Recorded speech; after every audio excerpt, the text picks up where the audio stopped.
성경 이사야 42장 1절에서 7절까지 말씀입니다. 다 찾으시면 우리 교독을 하시도록 하겠습니다. 이사야 42장 1절에서 7절까지.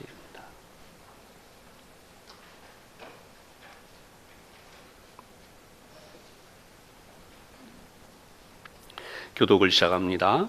내가 붙드는 나의 종, 내 마음에 기뻐하는 자, 곧 내가 택한 사람을 보라. 내가 나의 영을 그에게 주었은즉 그가 이방에 정의를 베풀리라.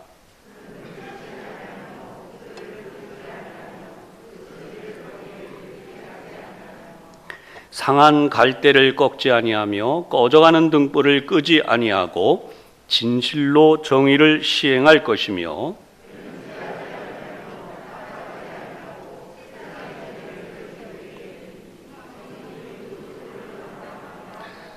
하늘을 창조하여 펴시고 땅과 그 소산을 내시며 땅 위의 백성에게 호흡을 주시며 땅에 행하는 자에게 영을 주시는 하나님 여호와께서 이같이 말씀하시되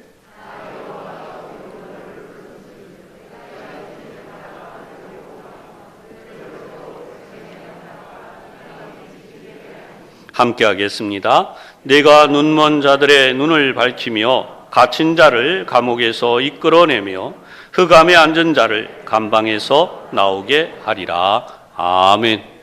이 말씀이 먼저 우리 교우들에게 큰 은혜가 되시기를 바랍니다. 오늘 우리 양쪽에 앞에 있는 분들을 한번 축복하면서 또 인사하도록 하겠습니다. 오늘도 하나님 은혜가 충만하시기 바랍니다. 네. 오늘의 말씀의 제목은 하나님의 종이라고 하는 제목입니다. 이 하나님의 종에 대한 내용은 이번 12월 한 달 내내 우리가 함께 은혜를 나누는 말씀의 구체적인 내용 중에 어떤 의미에서는 결정적인 부분이다라고 할 수 있습니다. 매우 중요한 것은 한 달 내내 우리가 나누었던 말씀의 내용들은 바로 메시아, 이 땅에 오실 예수님에 대한 그런 내용들이었죠. 여러분, 이 말씀을 생각해 보면 우리는 마음속에 큰 은혜를 받을 수가 있습니다. 특히 생각하지 않은 단어가 하나 있어요. 여러분, 일반적으로 우리는 세상에서 다른 사람 섬기는 거 별로 안 좋아하죠. 종이 된다고 하는 것 별로 안 좋아해요. 명령하는 것 좋아하고 지시하는 것 좋고 또 누군가 나를 위해서 이렇게 저렇게 해서 섬겨주는 것이 참 좋습니다. 현실적으로 그렇습니다. 그런데 오늘 말씀에 메시아라고 표현될 수 있는 내용임에도 불구하고 특별한 단어가 나오는데 그것은 종이라고 하는 단어예요. 근데 이 종에 대한 내용이 우리 1절에 이렇게 나옵니다. 내가 붙드는 나의 종이라고 기록되어져 있습니다. 장차 오실 메시아, 이스라엘을 구원하게 되실 그분은 어떤 분이냐? 바로 하나님께서 붙드시는 종이라고 하는 것입니다. 좀 특별하다라고 하는 것은 종은 종인데 왜 하나님이 붙드신다라고 표현했겠느냐라고 하는 것이에요. 여러분, 이 성경의 배경을 늘 말씀드려 왔습니다만 이 예언이 이루어질 당시, 바로 이사야 42장이 예언될 당시에는 이미 이스라엘이라고 하는 나라는 사라졌어요. 이스라엘이 남북으로 나뉘어졌다고 그랬습니다. 안타깝게도 그 유명한 지혜의 왕 솔로몬이 그의 말년에 하나님을 온전히 섬기지 아니함으로 하나님께서 돌이키라고 하셨음에도 그는 그 많은 지혜에도 불구하고 왜 그랬을까라고 할 정도로 그는 우상을 섬기는 데 동참하고 말았어요. 그 이유가 다른 데 있는 것이 아니라 바로 하나님께서 주신 뜻과 은혜에 따라 아내를 취하지 아니하고 애굽의 공주를 아내로 맞이해서 무려 1000여 명에 달하는 부인을 맞이했는데 그 중에 상당수가 이방 여인이었다는 것입니다. 결과적으로 이 여인들이 솔로몬 왕의 마음을 돌이켰었다라고 성경에 기록하고 있습니다. 사랑하는 여러분, 이 결과로 인하여 이스라엘이 남북으로 나누어졌는데 우리나라가 이 지구상의 유일한 분단 국가, 그것도 남북으로 나누어져 있다라고 하는 점에서는 상당히 이 본문에서 우리가 함께 동질감을 느끼게 되는 것이죠. 그런데 그 북이스라엘, 멸망의 원인이 된 하나님을 섬기지 아니하고 끝내 우상을 섬기다가 먼저 아수르라고 하는 나라에 의해서 멸망해버리고 맙니다. 인간적으로 국력을 키우고 인간적으로 이웃 나라와 조약을 맺기도 하고 하지만 다 의미가 없었어요. 아수르라고 하는 나라에 의해서 멸망당하고 난 무려 30여 년이 흐르고 나니까 이제는 이 아수르라고 하는 나라가 남유다마저도 멸망시키려고 애워싸기 시작합니다. 이런 상황에서 설상가상으로 여러분 이 당시의 왕이었던 히스기야 왕이 병들게 됩니다. 이 병든 거에 대해서 안타까운 마음을 가지고 히스기야 왕이 하나님께 눈물의 기도를 드립니다. 제가 이 중년의 젊은 이 나이에 음부로 내려가지 말게 하옵시고 내가 하나님 앞에 열심을 가지고 헌신했던 것들을 기억하옵소서. 그 기도를 들으시고 하나님이 히스기야 왕을 15년을 더 살게 하세요. 어떻게 보면 성경적으로 볼 때 이 아수르라고 하는 나라에 멸망하지 않도록 하나님께서 건져주신 것이 여기에 해당된다라고 볼 수 있습니다. 그런데 여러분 히스기야 왕이 그만 실수를 하나 하게 돼요. 그게 뭐냐 하면 자신이 병이 낫고 나니까 저 멀리 있는 바벨론이라고 하는 나라에서 사신이 왔어요. 그 사신이 오니까 얼마나 반가웠던지 그에게 자신 왕궁에 있는 모든 보물들을 내보입니다. 우리나라가 이만큼 가치 있는 나라다라고 하는 생각이 있었던 것 같습니다. 약간만 더 우리가 추론을 해본다면 이럴 수 있어요. 가까이 있는 우리를 위협하고 있는 이 아수르라고 하는 나라로부터 우리가 좀 당신과 같은 나라에게 도움이 되거나 요긴한 나라이니 좀 우리나라를 좋게 보십시오라고 하는 인간적 의도도 있을 수 있었습니다. 그런데 성경에는 그 부분은 나와 있지 않아요. 그 대신 퀘스천으로 남아요. 왜 히스기야가 그런 일을 했을까라고 할 정도로 자기 왕궁의 보물만이 아니라 국가의 그런 중요한 것들만이 아니라 하나님의 성전에 있는 거룩한 기명들까지 다 열어놓고 보여준 것입니다. 그러자 하나님이 말씀하셨어요. 네가 하나님을 의지하지 아니하고 사람을 의지해서 그런 일을 하였으니 이제 내가 보여줬던 그 모든 보물들이 바벨론으로 옮겨지게 될 것이다.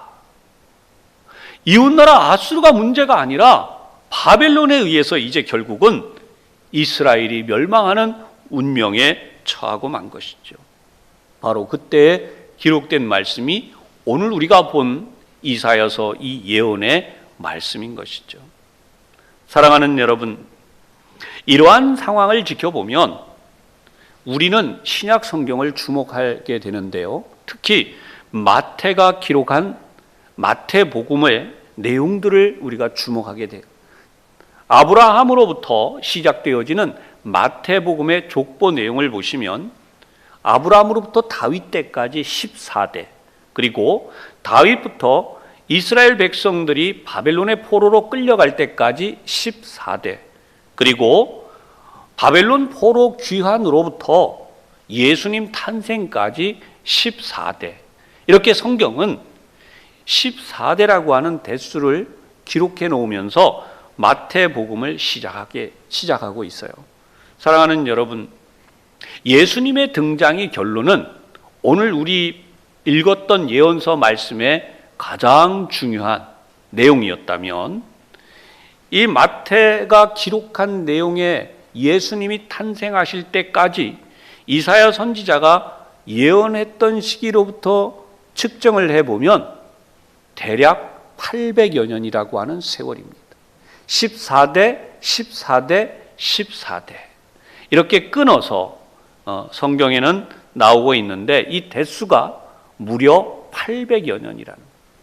우리는 이 시간 이 설교 말씀을 통해서 이렇게 긴 세월이 흐른 뒤에 이 예수님이 오셨구나, 이 메시아께서 오셨구나 라고 이해를 하지만, 여러분, 이 성경의 예언을 가지고 기다리고 있던 당시의 사람들은요, 상상할 수 없도록 힘이 들어요.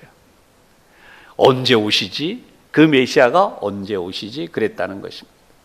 여러분, 지금 우리가 이 말씀을 대해야 되는 중요한 이유는 예수님의 초림을 이어서 재림하시는 예수님을 마주대하고 있습니다.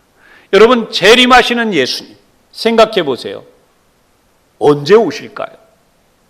이미 우리가 알듯이 예수님이 이 땅에 초림으로 오셨다 가신 지 2000년이 지났는데 왜 아직 안 오실까? 근데 이 계산은 우리는 여기에 나와 있는 이 800여 년이라는 시간을 계산할 기회는 없으리라고 봐요. 왜냐하면 그때에는 재림하시는 예수님을 맞이할 때 우리 모두 천국으로 가든지 지옥으로 가든지 그때까지 살고 있는 사람들에게 운명적 결정의 날이 될 것이기 때문이에요. 그렇다면 오늘 우리는 이제 예수님이 우리를 위해서 이 땅에 오신 모습을 정확하게 이해할 필요가 있는데 왜 그래야 하느냐라고 하는 것이죠. 우리가 그 예수님이 하신 일을 알아야 하기 때문이에요. 여러분, 이 땅에 오신 하나님의 종 메시아 그리고 구원자이신 예수님은 우리 1절에서부터 표현되어지는 내용 속에 담겨져 있습니다. 앞서 서두에 내가 붙드는 나의 종이다 라고 이제 오실 메시아를 향해서 하나님이 이사야 선지자를 통해 예언하셨다는 것이죠. 그런데 내가 붙드는 나의 종은 어떻게 살아가는 사람이냐, 아니면 어떤 일을 행하는 하나님의 사람이냐, 하나님의 종이냐라고 하는 것이죠. 1절을 잘 보시면 두 가지가 나와요. 첫째는 내 마음에 기뻐하는 자다라고 나옵니다. 여러분, 이 땅에 오신 예수님은 성삼위 하나님 중에 제2위격인 성자이시죠. 하나님의 아들이십니다. 여러분이 설교를 통해서 수없이 들어오셨기 때문에 충분히 아실 것입니다. 여러분들은 여러분의 아들들을 얼마나 기뻐하십니까? 마찬가지로 하나님도 하나님의 아들이신 예수님을 한없이 기뻐하시죠. 그렇기 때문에 성경에 내 마음에 기뻐하는 자다라고 하는 첫 번째 사실을 말씀했고요. 두 번째 부분이 있습니다. 그것은 나의 영을 그에게 주었다라고 말씀해요. 여러분, 나의 영은 성령인데 예수님은 성령을 받은 분이다라는 뜻입니다. 이런 의미에서 이 땅에 오신 메시아께서는 이렇게 하나님의 마음에 기뻐하는, 그리고 이 땅에 오셨을 때 하나님의 영을 받은 자로서 무엇을 하시는가? 여러분, 1절 마지막 부분을 보면 그가 이방에 정의를 베풀리라 이렇게 말씀했어요. 그러니까 이분이 오셔서 하는 일은 정의를 베푸는 일이에요. 지금 우리 사회에서 가장 필요하다고 느끼는 게 정의 아니겠습니까? 그런데 이런 정의의 수준이 아니에요. 여러분, 예수님이 오셔서, 이 메시아께서 오셔서 하신 일은 놀랍게도 성경에 보면 그가 이방의 정의를 베풀리라 그랬어요. 이스라엘의 정의를 베푸는 수준이 아니라 이스라엘을 넘어서 이방 땅에까지 정의를 베푼다라고 하세요. 그러면 그 정의를 베푸는 대상들을 향하여 어떻게 정의를 실행하신다고 하시나? 하나님이 어떻게 정의를 실행하신다고 하시나? 2절에 보시면 외치지 않는다 그랬어요. 목소리를 높이지 않는다 그랬어요. 거리에서 소리가 들리지 않게 하신다 그랬어요. 여러분, 선거철만 되면 참 요란하지 않습니까? 누가 지도자가 되면, 내가 지도자가 되면 어떤 옆에서 막 많은 분들이 내가 나라를 이렇게 바르게 세우겠다. 그런데 정작 예수님은 그런 말씀 한마디 안 들리도록 이 땅에 오셔서 진정한 정의를 세우신다는 거예요. 이것이 오늘 우리가 예수님을 통하여서 알아야 되는 것입니다. 세상이 소란한 법과 제도와 환경과 이런 모든 것들이 동원된 것과는 절대로 다르게 우리 주님은 조용하게 이 일을 실행해 가신다는 것이죠. 그런데 어떻게 이렇게 조용히 실행해 가시나 그 내용을 보면 더 감동적이에요. 여러분 3절을 잘 보십시오. 이분이 정의를 실행해 가는 방법은 상한 갈대를 꺾지 않는데요. 상한 갈대는 우리 인간을 상징하는 내용입니다. 꺼져가는 등불, 이것도 역시 우리 인간을 상징하는 것입니다. 여러분 상한 갈대는 둬서 무엇 하겠습니까? 상한 갈대는 쓸모가 없어서 빨리 버려야 돼요. 근데 놀랍게도 상한 갈대도 꺾지 않으신다 그러고 꺼져가는 등불도 끄지 않는다고 말씀하는데 여기에 중요한 것이 진실로 정의를 시행한대요. 이 진실로 정의를 시행한다는 표현은 뭐냐면 4절과 똑같이 연관이 됩니다. 두 절은 마치 쌍으로 하는 것처럼 같아요. 그래서 마찬가지로 4절에 그는 쇠하지 아니하며 낙담하지 아니하고 세상에 정의를 세우기에 이를 것이다. 여러분 왜 국가의 지도자들이 된 이들이나 상당히 많은 책임을 가지고 있는 분들이 대부분 이렇게 어려운 시간을 지나가게 되면 아휴 이제는 더 이상 못하겠다, 이제 내려놓겠다. 왜 이런 상황이 올까요? 힘들기 때문이에요. 낙심하고 낙담하기 때문이에요. 우리는 종종 지도자를 탓합니다. 지도자를 잘못 뽑았어, 지도자가 잘못됐어. 여러분 정말 그렇게 생각하십니까? 우리나라를 잘 보십시오. 역대 우리나라의 대통령을 위시한, 국무총리들을 위시한, 국가의 산부 요인들을 위시한 모든 분들이 다 잘못된 분들이었기 때문에 우리가 흔히 이야기하기를 아유 나라가 이렇게 됐어. 그렇습니까? 그런 부분에서 우리가 이 성경에서 희망을 찾을 수 있어요. 4절에 보십시오. 그는 쇠하지 아니하며. 예수님은 시간이 아무리 흘러도, 메시아로 오신 우리 예수님은 아무리 시간이 흘러도 쇠하지 아니하며 기력이 지나지 않아요. 능력이 지나지 않아요. 낙담하지 아니하고, 이 말씀은 결코 포기하지 아니하시고 이젠 두 손 다 들었다, 더 이상 뭘 어떻게 할 수가 없어, 그게 아니에요. 우리 주님은 절대로 그렇게 하지 않으신다는 거예요. 이 의미가 너무나 희망적이에요. 그래서 세상에 정의를 세우기에 이르리니 섬들이 그 교훈을 앙망하리라. 여러분 성경에서 섬들은 이방 나라들 대표적으로 표현할 때 사용합니다. 예언서의 표현들입니다. 그러면 왜 그런 이방 나라들이, 이방 민족들이 그 교훈을 우러르며 사모하게 되겠는가라고 하는 것이죠. 이 부분이 우리에게 너무나 희망적인 거예요. 사랑하는 여러분, 우리는 이 말씀 속에서 갈대는 인생을 비유했다고 앞에서도 말씀을 드렸는데 꺼져가는 등불도 마찬가지입니다. 우리들 중에 누구도 상한 갈대가 아닌 사람이 어디 있습니까? 인생의 황혼이 갈수록 꺼져가는 등불 같은 인생이 아닌 이들이 어디에 있습니까? 그런데 그런 모든 이들을 보면 우리도 마찬가지지만은 아직도 하나님을 알지 못하는 세상의 사람들이 이 예수님을 바라보게 만드시는 놀라운 일은요, 세상에 정의를 세우기에 이른다 그랬습니다. 이 정의는 어떻게 나타나는 것인가 라고 하는 것을 오늘 생각하겠습니다. 여러분 마태복음 11장 28절에는 예수님이 이렇게 말씀하셨어요.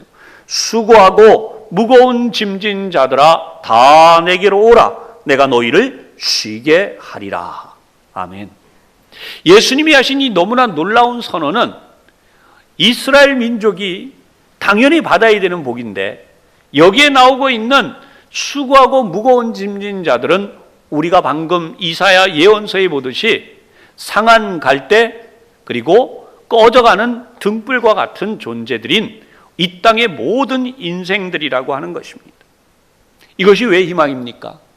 우리가 종종 이러잖아요. 저 사람 끝이라겠어? 근데 그것은 저 사람만 얘기하는 게 아니에요. 누구도 얘기하냐면 우리 자신도 얘기해요. 아이고 내가 이제 무엇을 하겠어, 이 나이 들어서. 가정을 바라보면서도 그래요. 이 나이 먹도록 수고했지만 내 가정이 이게 어디 희망이. 그렇지 않아요, 마음속으로는. 그럼에도 불구하고 푸념처럼 그런 말을 합니다. 자녀들을 바라보고 후손들을 바라보면서 낙심하는 경우, 낙담하는 경우들이 얼마나 많습니까? 우리 한 사람 개인도 마찬가지고요. 우리 주변을 바라봐도 마찬가지입니다. 그런데 성경은 뭐라고 말씀했느냐? 여러분, 바로 하나님의 정의를 세우기에 이를 것이다 라고 명백히 말씀했어요. 그렇다면 이 하나님의 정의에 대하여 우리가 한번 분명히 알아야 될 것이 있습니다. 그것은 하나님의 정의는 죄인들을 구원하여서 하나님의 의롭다 하심을 받은 자녀들로 만드시고 그들을 통하여 하나님의 나라를 세우시는 것이에요. 할렐루야! 이것이 구원입니다.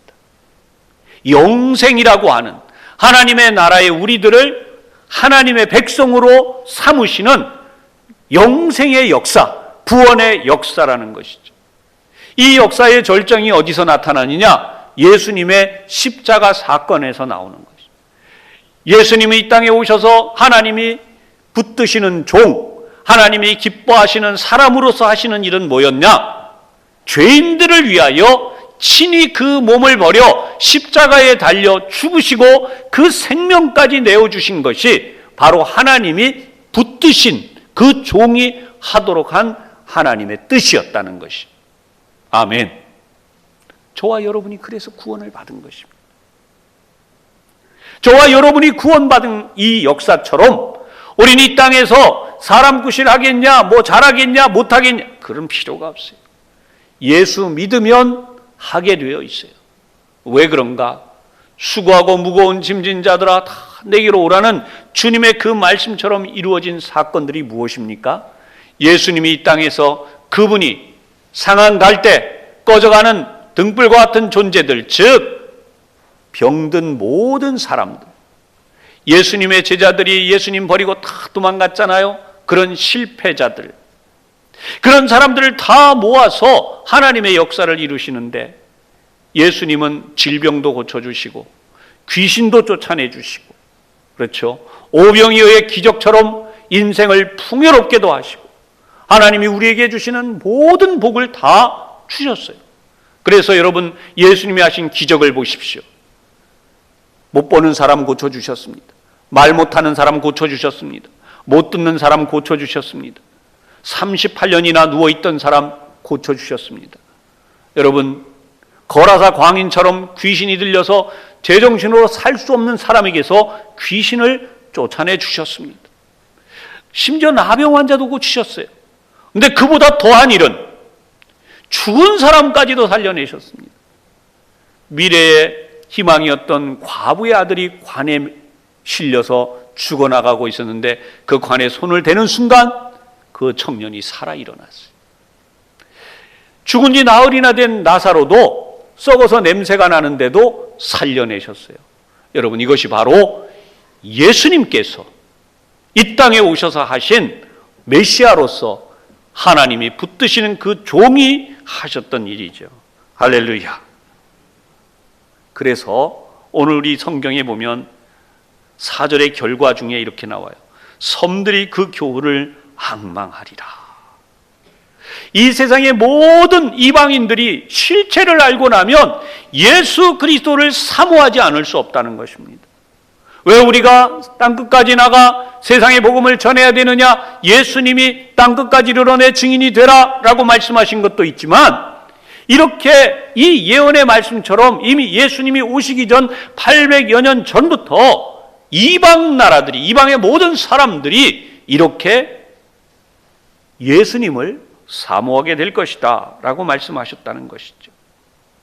이제 5절과 6절을 설명드려야 되는데 오늘 설교 시간이 많이 갔기 때문에 이 부분은 여러분들이 충분히 이해하시리라고 보고 간단하게 지나가겠습니다. 5절에 보면 땅과 그 소산을 내신다 그랬는데, 지금도 여러분, 하나님을 믿는 나라는 모든 자연도 풍성해져요. 저 북녘 땅 한번 보십시오. 헐벗은 산들.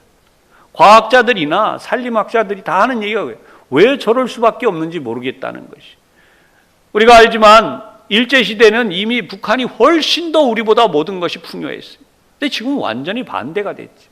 그래서 소산이 잘 살게 되는 것도 하나님을 믿는 나라에 이 같은 복을 주신다. 땅 위의 백성에게 호흡을 주신다 그랬는데 생명은 하나님의 손에 있습니다. 그래서 6절에 나 여호와가 너를 불렀은즉 내가 내 손을 잡아 너를 보호하며 너를 세워서 백성의 언약과 이방의 빛이 되게 하리라. 예수님이 이런 분이죠. 그런데 예수님이 오셔서 우리에게 뭐라고 말씀하셨어요? 너희는 세상의 빛이라. 너희는 세상의 소금이라. 아멘. 그래서 우리는 정말 주님의 손을 잡는 순간 상한 갈대와 같고 꺼져가는 등불과 같은 존재임에도 불구하고 하나님이 우리를 보호하여 주시고 우리를 세워서 일방 땅에 빛이 되는 하나님의 역사를 나타내고 이루는 귀한 선교의 역사를 이루도록 우리를 사용하신다는 것이에요. 아멘. 여러분, 이 말씀이 여러분에게 주어진 놀라운 복임을 분명히 깨달으시기를 바랍니다.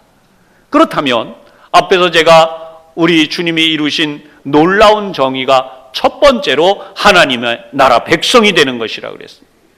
그러면 두 번째는 무엇입니까? 우리는 이 땅에 사는 동안 내가 비록 상한 갈대요 꺼져가는 등불 같은 존재지만 하나님을 향해 기도하고 하나님을 향해 부르짖고 하나님의 손을 붙잡고자 한다면 예수님이 우리를 붙들어 주셔서 우리에게 놀라운 역사를 나타내셨어요. 그것이 바로 7절입니다. 여러분, 내가 눈먼 자들의 눈을 밝히며 아멘. 우리의 눈이 가리워졌기 때문에 내가 예배드리면 얼마나 큰 복을 받는지, 내 아들 딸들이 와서 하나님 앞에 예배드리면 얼마나 큰 복을 받는지, 오늘 우리가 하나님 앞에 이 예물을 드리고 교회에 와서 이렇게 믿음으로 헌신하면 내가 얼마나 큰 복을 받는지 그걸 모르는 거예요. 세상의 사람들이 왜 교회 가지 말라고 합니까? 코로나 때문에라고 말하지만 지난주에도 설명드렸듯이 교회가 그렇게 오염이 더 많은 곳, 그런 위험군입니까? 전혀 아니잖아요. 확률적으로 따져도 그렇고 환경적으로 따져도 그렇고 여러 가지를 따져보아도 이치에 다 맞지 않아요. 그러면 왜 그 사람들이 예배에 대하여서나 교회에 대하여서나 이렇게 터부시하는 이유는 그들의 눈이 아직 가리워져 있어요. 그들이 아직 귀가 가려져 있어요. 그래서 성경에 지금 우리 7절에 나온 것처럼 흑암에 앉은 자, 그 감방에 들어 갇혀 있는 자, 7절에 잘 보십시오. 내가 눈먼 자들의 눈을 밝히며 갇힌 자를 감옥에서 이끌어내며 그랬습니다. 그 사람들이 갇혀 있어서 그런 거예요. 사단이 쳐놓은 감옥, 사단이 붙들어 맨 사슬, 여기에 갇혀 있다 보니까 하나님에 대하여 이 땅에 보내신 하나님의 붙드시는 종 예수 그리스도에 대하여 무지할 수밖에 없는 것입니다. 그런데 여러분, 우리가 예수님의 말씀처럼 너희는 세상의 빛이라, 너희는 세상의 소금이라 라고 말씀한 대로 한다면 여러분, 우리는 그들에게 빛이 되어서 그들을 흑암에서 나올 수 있도록 하나님의 역사하심 가운데 우리가 쓰임받게 되는 것이에요. 할렐루야. 쓰임받는 여러분 되시기를 주님의 이름으로 축원합니다. 쓰임받는 여러분의 가정 되시기를 주님의 이름으로 축원합니다. 쓰임받는 여러분들의 자녀들 되기를 주님의 이름으로 축원합니다. 쓰임받을 때에 오늘 우리는 연약한 우리가 아닙니다.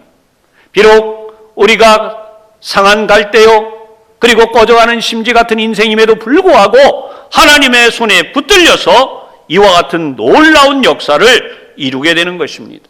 이것이 우리가 이 땅에서 받는 영생의 다음 있는 두 번째 복인 것이죠. 사랑하는 여러분, 오늘 우리는 연약한 모습으로 살지 않아도 됩니다. 오늘 우리는 상한 갈대요 그리고 우리가 꺼져가는 등불과 같은 존재임에도 불구하고 예수님의 손을 붙들고 우리는 세상에서 승리의 영광의 찬양을 하나님 앞에 올려드리고, 그리고 어제 우리가 성탄일에 하나님 앞에 예배드릴 때 여러분들이 들으셨던 것처럼 위대한 탄생을 하신 그 주님을 따라서 우리의 인생이 새롭게 거듭난 믿음의 삶을 살아갈 수 있는 것이죠. 오늘 특별히 태신자 2차 초청 주일에 나오신 교우들, 또 이 자리에 함께 예배드리는 우리 교우들도 마찬가지입니다. 영상으로 예배를 드리면서 미처 나오지 못하고 있는 분들도 상한 갈대 같은 나, 꺼져가는 등불 같은 나, 그런 나에게 하나님이 생명의 역사를 부어주시고 하나님이 새로운 비전과 능력의 역사를 나타내셔서 나를 마지막 순간까지 사용하시되, 그 유명한 예로 늘 말씀드리는 것처럼 모세는 80에 죽음을 기다리고 있었지만 하나님이 그를 들어서 40년을 더 사용하시니까 그가 120세까지 청년처럼 살면서 하나님 앞에 쓰임받았던 것이죠. 우리 주님은 영생하시는 하나님이십니다. 그 영생하시는 하나님이 우리를 위해 예비하신 모든 복을 여러분들이 이 땅에서 받아야 돼요. 저 세상에 가서 받는 게 아닙니다. 여러분들이 받아야 할 복은 이 땅에서 받고 영생의 복락은 하나님의 나라에 가서 누리게 되는 것이죠. 여러분 모두 그렇게 오늘 2021년 마지막 주일 이 말씀을 통해 은혜 받으시고 결단하시고 믿음의 삶으로 살아가시는 모든 교우들이 되시기를 주님의 이름으로 축원합니다. 기도하겠습니다. 하나님 아버지, 아직도 인생의 고난이 있고 아직도 아픔 속에 있는 우리 교우들을 하나님 이 시간 어둠에서부터 나오게 하시고 모든 아픔과 고통 속에서 벗어나 하나님께서 우리에게 주시는 수고하고 무거운 짐진 자들아 내게로 오라, 내가 너희를 쉬게 하리라는 말씀 속에서 영생의 복락은 물론 이 땅에 살아가는 동안에도 하나님의 주시는 아름다운 삶, 쉼 속에서 기쁨으로 감사함으로 푸른 초장 쉴만한 물가로 살아가는 행복의 모든 삶을 살아가도록 인도하여 주시옵소서. 예수님 이름으로 기도하옵나이다. 아멘.